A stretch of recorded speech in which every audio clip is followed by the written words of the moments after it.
அவ்வளோதான் ஃப்ரெண்ட்ஸ், இந்த குழம்பு ரெசிபி ரெடி ஆகிடுச்சு. முள்ளங்கி தொக்கு ரெடி ஆகிடுச்சுங்க. இதை சாப்பாட்டுக்கு நம்ம சாப்பிட்லாம், தொட்டுக்குன்னு பொரியலாகவும் யூஸ் பண்ணிக்கலாம். இதில் ஒரே ஒரு விஷயம் என்னென்னா, லாஸ்ட்டாக அந்த பெருங்காயத்தூள் ஒரு 1/4 ஸ்பூன் ஆட் பண்ணியிருக்கேன். ஓமம் ஜீரண சக்திக்காக போட்டிருக்குது. வேறு பெருசாக ஒன்றும் இல்லைங்க.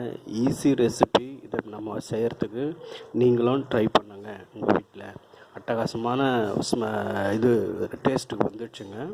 இது சூப்பராக இருக்குது.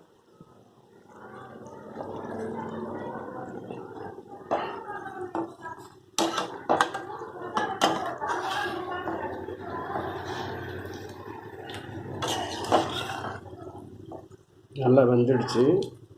இதுக்கப்புறம் இறக்கிக்க வேண்டியது தான். உங்களுக்கு தேவையான அளவு தண்ணி யூஸ் பண்ணிக்கோங்க.